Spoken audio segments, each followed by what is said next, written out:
Comment trouver de l'argile? Pour commencer, on va creuser un trou pour remplir un bac à 1/4 de terre. On va finir de le remplir avec de l'eau, puis on va s'assurer de bien mélanger le tout pour que toutes les particules de sol soient en suspension dans l'eau. On va laisser reposer 2 jours pour que la terre sédimente au fond du bac d'eau. On va pouvoir jeter l'eau, puis prélever juste la couche du dessus, la terre, qui va être de l'argile. Avec l'argile, on va pouvoir faire des briques et de la poterie. Pour trouver du sol riche en argile, il faut se situer près de l'eau, des fossés. Des fois, il y en a dans les sentiers, mais aussi dans la forêt. C'est facile de trouver des zones là, où il y a une baisseur avec plus d'argile. Tous les sols contiennent un peu d'argile. C'est juste qu'il y en a qui en contiennent beaucoup, puis d'autres qui en contiennent presque pas. C'est ce qui va nous permettre de fabriquer une fournaise et des pots d'argile. Aujourd'hui, on va aller chercher de la terre à 3 endroits différents pour voir c'est où il y a le plus d'argile dans le sol pour pouvoir faire de la poterie.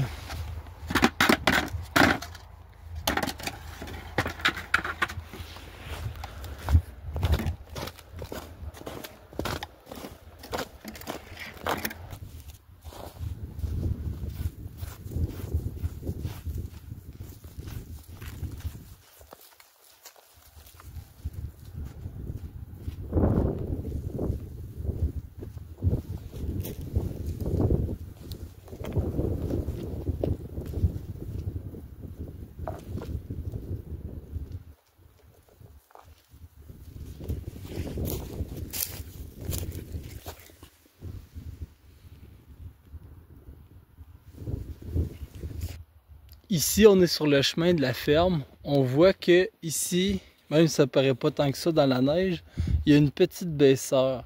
Souvent l'été, il y a des trous comme ça dans les chemins qui vont se faire. Puis c'est dans ces endroits-là qu'on va pouvoir trouver de l'argile au fond des trous dans les chemins de terre.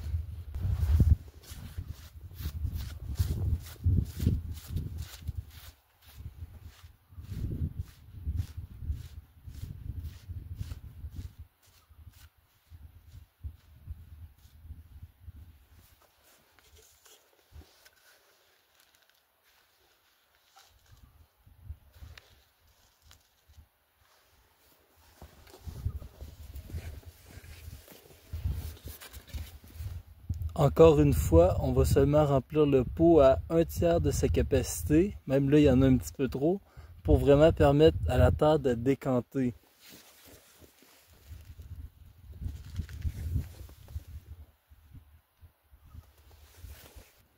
Quand on est dans la forêt, un des bons moyens pour trouver de l'argile, c'est de suivre les baisseurs du terrain.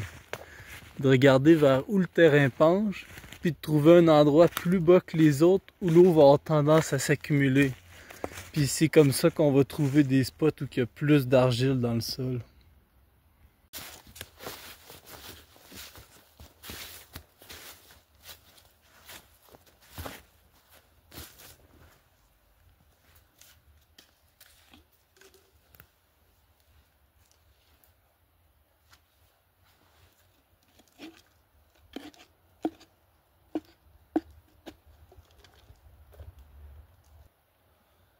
On vient seulement remplir le pot à 1/3 de sa capacité pour permettre à l'eau de vraiment permettre de décanter les petites particules d'argile sur le dessus.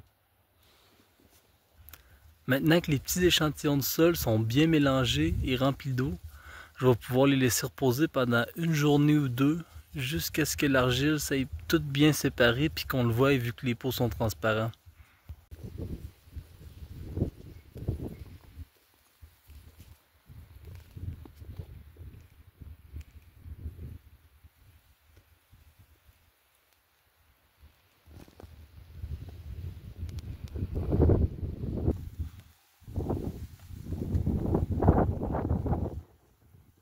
On va venir verser l'eau doucement pour pas que ça vienne perturber nos couches d'argile qui ont décanté. Le but c'est d'éviter qu'ils se mélangent avec le sable.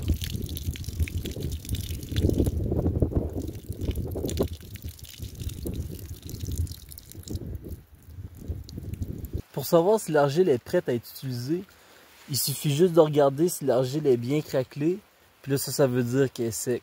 C'est même une caractéristique de l'argile que de se rétracter comme ça puis de faire des craques. Fait que l'été, quand on voit des flaques de boîte avec de l'argile craquée comme ça sur le dessus, ça veut dire que ça pourrait être de l'argile à utiliser.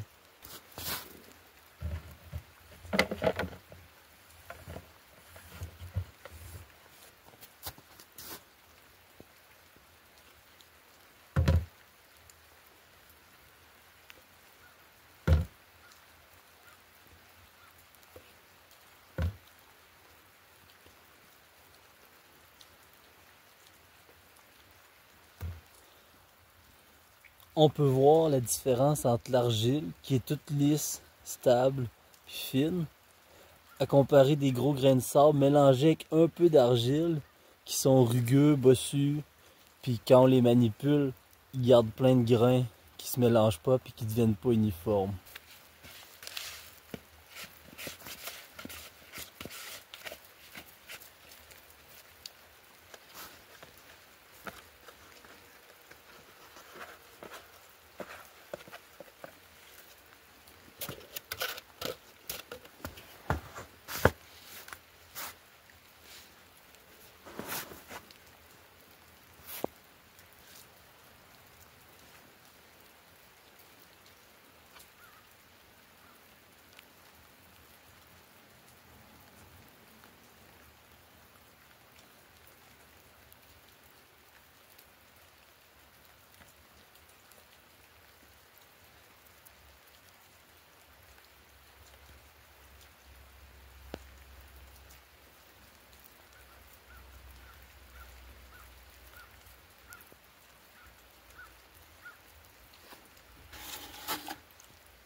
On peut voir que l'argile est un peu liquide.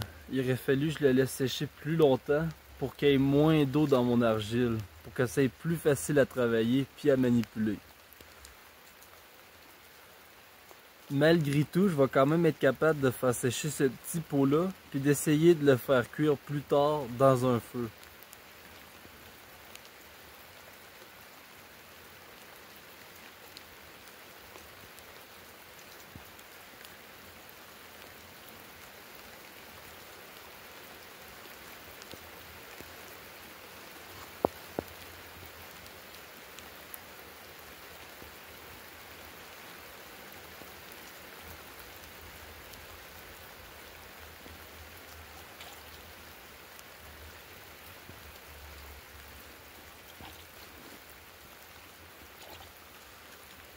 À la fin, on vient mouiller nos doigts pour frotter la poterie, pour la rendre toute lisse puis fermer les pores de l'argile. Maintenant qu'on sait c'est où qu'il y a le plus de terre riche en argile, facile à ramasser, on va en chercher 2 bonnes quantités.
Comme la terre est un peu gelée, on va les laisser un peu reposer pour que les mottes de terre se décompactent très bien, puis que vraiment toutes les particules de sol se mélangent dans l'eau.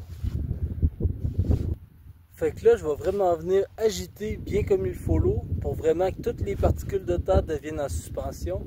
Puis vraiment, les grains de sable puis les petits cailloux vont retomber tout de suite au fond. Puis les grains d'argile, ils vont remettre plusieurs heures à tomber, voire même une journée ou deux au complet, jusqu'à ce qu'ils viennent tous se déposer collés en surface puis qu'on puisse récolter notre argile.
Ici, on a notre chaudière d'argile décantée qui est encore une fois un peu trop liquide pour être utilisée, mais je vais la mélanger avec de l'argile sec pour pouvoir la prendre quand même.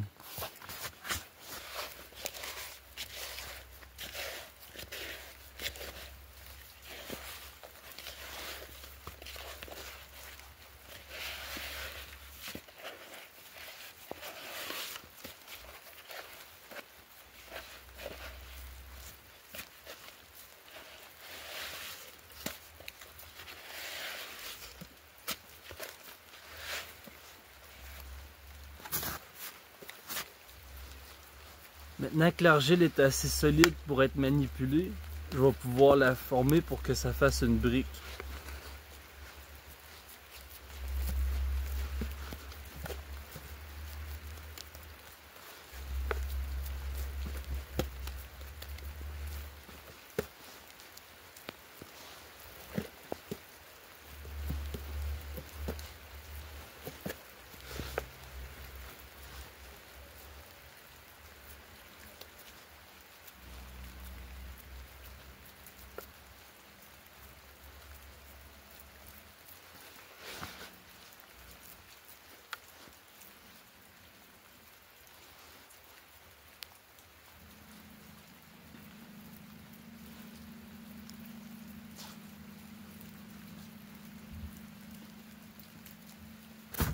Maintenant qu'on a une brique assez bien formée, on va pouvoir la laisser sécher puis utiliser d'autres briques que j'ai faites l'an passé parce que là c'est l'hiver, ça va pas très bien les faire pour faire le feu puis la cheminée dans la nouvelle cabane qu'on a fabriquée.